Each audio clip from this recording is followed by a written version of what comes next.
A couple of things before I go into the op-ed. With regards to things mentioned in last night and recent shows, the jury being out, I will say the jury is still out. And the second item is the feds and the traitors in the Treasury are still playing games, and I suspect they are trying to get funding from the trust for the RV programme as it stands. I can assure you that will not be happening ever. They can take that to the bank if they have any left. Read between the lines on them too. Right, Margaret Sanger. Let's see if we can get further than masturbation this time. And the Planned Parenthood. This is gonna, these next two pieces are gonna tip you upside down when you really connect the dots. Planned Parenthood is not a modern day thing, and it has its roots that go way back into the 1880s. Now this piece and the follow-up will show where it all started. The programs of division was born as far back as then, and a piece that has all the ingredients of Nazism, eugenics, occultism, psychotic tendencies, with all the usual characters in place of Jack Parsons, Darwin, Hubbard, Steiner, Blavatsky, Crowley, the Ku Klux Klan, the Democrats, the Catholic Church and the feminism movement, all rolled into one giant future population reduction programme. Now, Ms. Sanger was born in Ireland and an advocate for women's rights, but also a strong advocate for birth control, which was banned in America until hers and others' work finally managed to overturn it. She was arrested at least 8 times for expressing her views during an era in which speaking publicly about contraception was deemed illegal. This was in the 1920s. But it goes back further. Anthony Comstock, a grocery clerk and a leader in the Purity movement. Purity movement is another name for eugenics, around the same time as Darwin.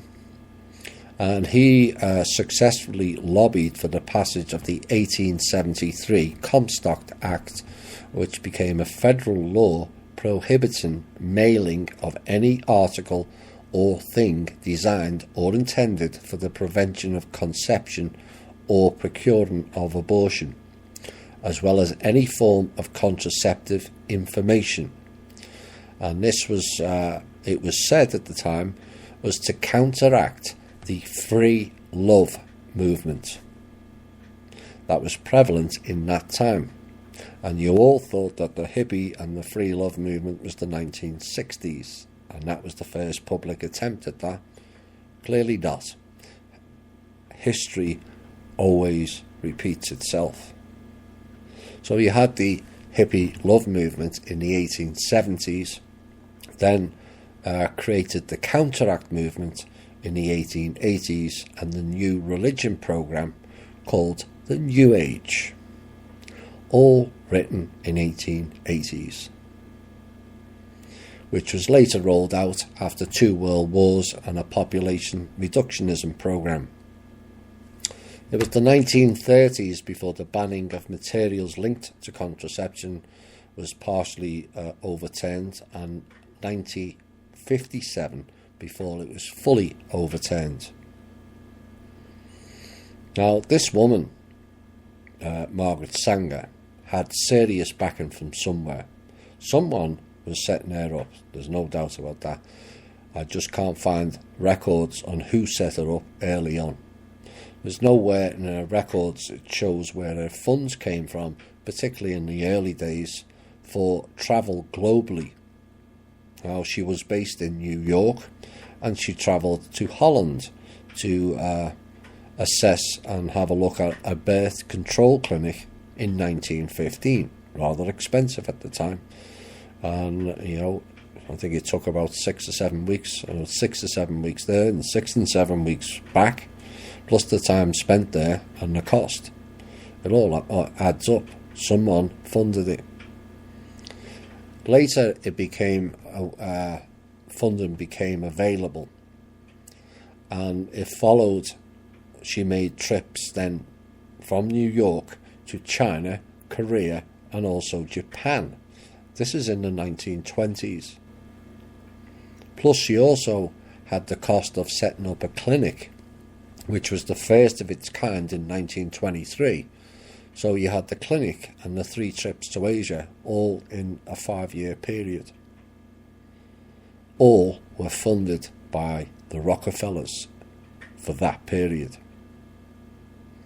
Now, after World War II, the birth control movement had accomplished the goal of making birth control legal, and advocacy for reproductive rights began to focus on abortion, public funding, and also insurance coverage. And the birth control advocacy organisations around the world also began to collaborate. And so in 1946, Sanger helped found the International Committee on Planned Parenthood, which then evolved into the International Planned Parenthood Federation. Nice choice of word there, federation. Classic federation of liars, and etc. And soon became the world's largest non-governmental international family planning organisation, an NGO. 1946. In 1952, in pops Rockefeller again, John D. Rockefeller III founded the influential Population Council. Oh my. And so there's that connection again that went back to the 1920s of the Rockefeller and Sanger working together. But before we go deeper in, let's just see, did their plans put in motion in the late 1800s work? In America, back in 1909, there was 30 live births per 1,000 people head of population. 30. That has plunged ever since. The baby boom that everyone, portal people and everyone talks about, oh, they've had too many children, is a quirk of statistics only. It was a small increase in the middle of a plunging drop. By 1935, the 30 births of 26 years earlier had dropped to 18. 40%, thereabouts. A drop of 12 births per 1,000 in 26 years.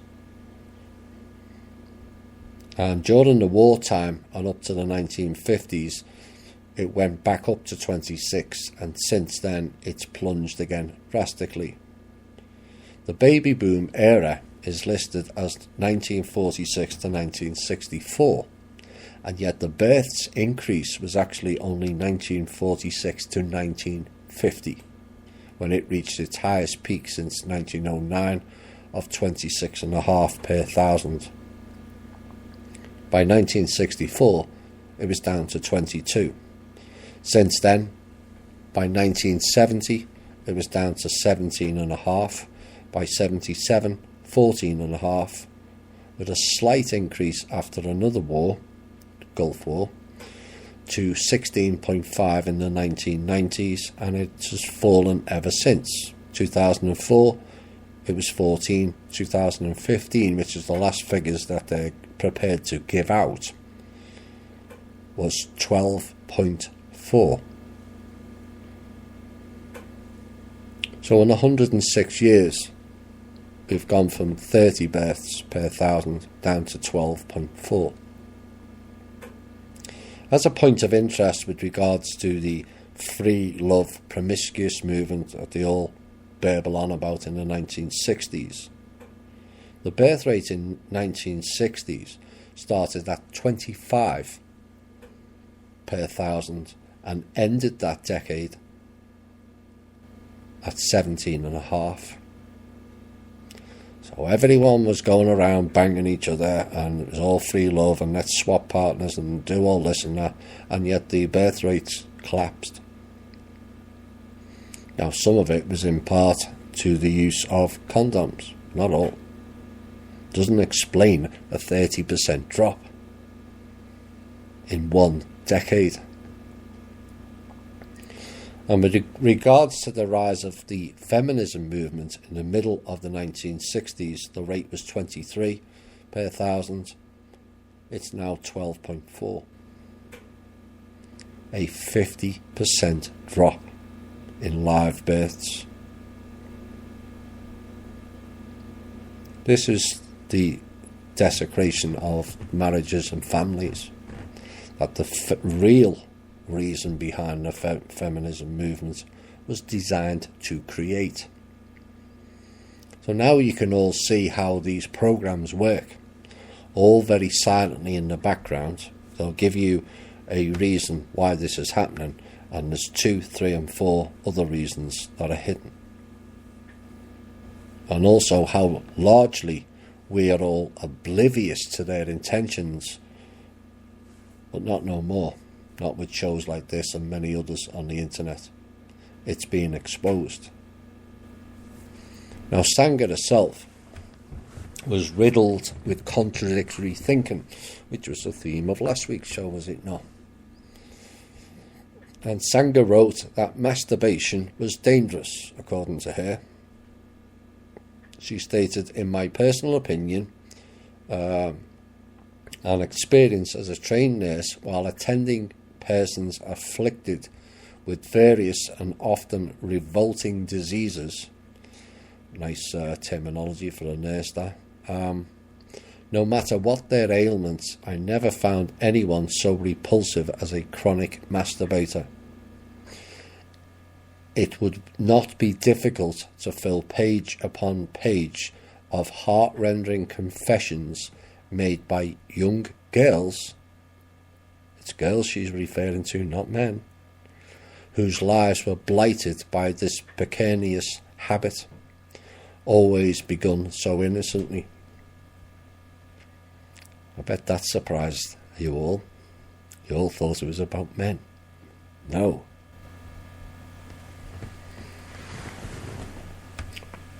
But the contradictory part of it is it not the case that masturbation, male or female, prevents pregnancies, which is exactly what she was allegedly fighting for? It's not really. That's the illusion. That's the sleight of hand.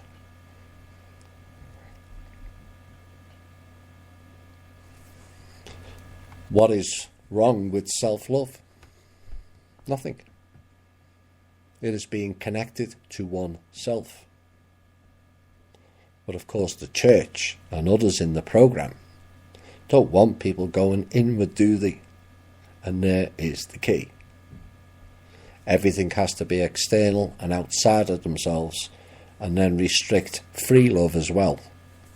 And it's all a total classic mind fuckery. Pure and simple. It's a program. So what happens then is people are unsure of which role or mode they need to be in. It's the same word that came up last week again. Dichotomy. A division or contrast between two things that are or are represented as being opposed or entirely different. Like I said, mindfuckery. And they've done this many times on many subjects. Maybe the problem is she was raised a devout Catholic, which she was, where sex was almost considered a crime in any form. Contraception was banned by the church, whilst the ones who made those rules were committing all kinds of heinous sexual crimes on their parishioners, and still do to this day. Rules for one and rules for another. So she advocated for women's rights and women's rights to have sex without the burden of pregnancy responsibility, which is fine to me. It was said she also was supportive of homosexuality and was also declared non-racist. Again, all sounds good to me. But her statements, she said otherwise and was highly controversial and contradictory in equal measure, as you will hear. So here's a list of some of the statements made by Margaret Sanger. Starting in 1918, these are all in date order. You see how worse it gets as time goes on.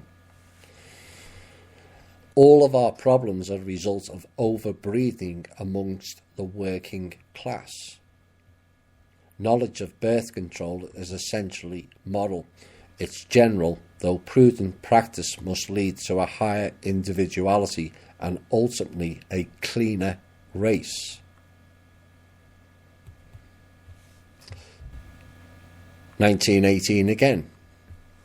No more children should be born when the parents, though healthy themselves, find that their children are physically or mentally defective.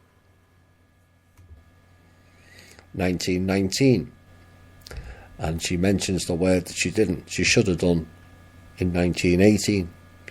Eugenics without birth control seems to us a house built upon the sands. It is at the mercy of the rising stream of the unfit. 1920. The most merciful thing that the large family does to one of its infant members is to kill it. This was a nursery member. I'm glad she didn't treat me. 1920 again. The most serious evil of our times is that of encouraging the bringing into the world of large families. The most immoral practice of the day is breeding too many children. 1920 again. Birth control itself, often denounced as a violation of natural law, technically it is nothing more or less than the facilitation of the process of weeding out the unfit, of the preventing of birth of defects or of those who will become defectives. If we are to make racial progress, this development of womanhood must precede motherhood in every individual woman. Oh dear. 1921. As an advocate of birth control, I wish to take advantage, nice wording, of the present opportunity, again nice wording, telling you right in your face, to point out that the unbalance between the birth rate of the unfit and the fit, admittedly the greatest present menace to civilization, can never be rectified by the inauguration of a cradle competition between the two classes. That was wrote in the Eugenic Value of Birth Control propaganda book. Right in your face. Like I said, it's connecting dots. 1921 again. The most urgent problem today is how to limit and discourage the over-fertility of the mentally and physically defective. 22. Organised charity itself is the symptom of a malignant social disease. 1922 again. Feeble-mindedness perpetuates itself from the ranks of those who are blandly indifferent to their racial responsibilities, and it is largely this type of humanity we are now drawing upon to populate our world for the generations to come.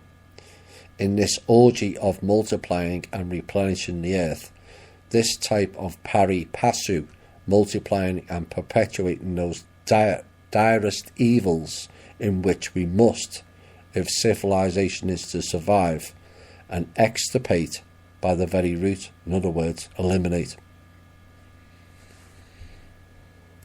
In these two words, 1923 now, birth control sums up our whole philosophy.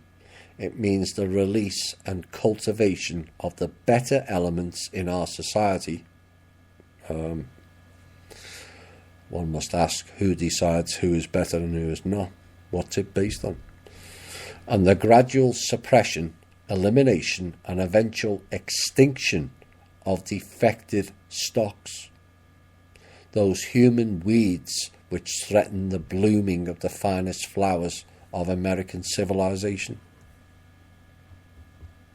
Told you she'd get worse, didn't I, as time went on. Then she went kind of missing speech-wise for 9 years. Maybe that's when she was arrested several times. Or too busy in Japan and Korea and China. Christ, if you went to those countries now, you'd be classed as a terrorist. You know. Where are we? 1932. Apply a stern and rigid policy of sterilisation and segregation to that grade of population whose progeny is tainted, or whose inheritance is such that objectionable traits may be transmitted to offspring. 1932 again. My own position is that the Catholic doctrine is illogical, not in accord with science, and definitely goes against social welfare and race improvement. 1934. A marriage licence shall in itself give husband and wife only the right to a common household and not the right to parenthood.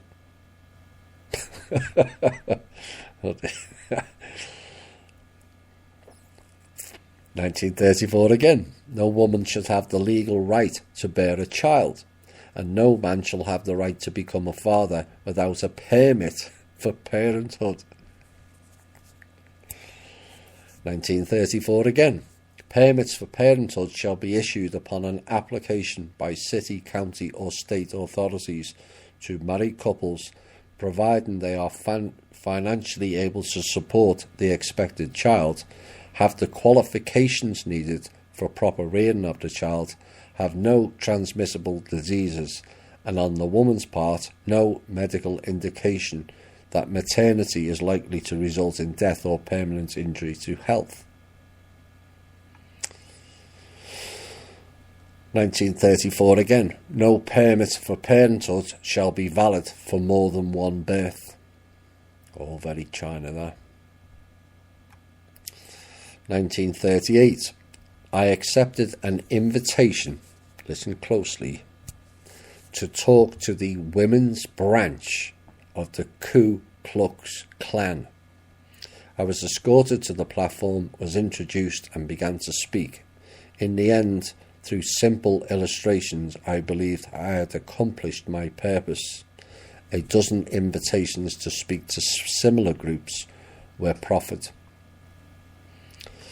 1939.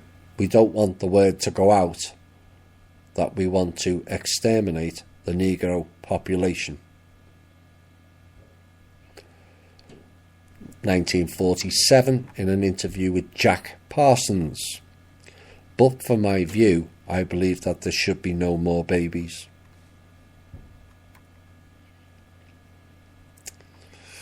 Final one, 1957. I think the greatest sin in the world is bringing children into the world that have disease from their parents, that have no chance in the world to be a human being practically. Delinquents, prisoners, all sorts of things just marked when they are born. That to me is the greatest sin that people can and do commit. As you can all hear now, it's contradictory. A nurse who is interested in women's rights. Is any of those statements bear those two facts out. No. It's classic program doublespeak, the sleight of hand tactic that's often used in the alternative media, the mainstream media, whereby they start off with a program that on the face of it delivers good things for the people, but it hides behind the mask of a program with real dark intentions. Now, the classic example of this is the New Age movement, 1880s again, which funny enough started with some of the same people that were mentioned at the beginning of this piece. New Age was an alternative religious program, all prepared back in the 1880s for when the public started to walk away from organised religion. They knew it was coming. They always know it's coming. The technology they have and the recordings of the loops, they know it's coming, just that we never. So it's all love and light and lovey-dovey, but with a twist behind it, oblivious to many. It was another organised trap that was set for many people. Sleepwalking people into training camps of mind control, better known as Waldorf Steiner schools. You all go into the woods and hold hands and sing Kumbaya, which was written, funny enough, in the 1920s. Coincidence? Nope. Kumbaya, my Lord. Oh dear. A calling song for Anu. Come here, my Anu, that song means. Invoking the master to come here and reign over us. Kumbaya is a word magic spell song. Oops. It's passed off as being about peace. But look at the title. Kumbaya, my Lord. Come here, my Anu. And whilst people are off into the woods singing Kumbaya, they carried on their sinister programs while you invoked the Lord. The classic distraction program, where people think by being New Age they're bucking the system, and in reality are obliviously sleepwalking into a new program of their making.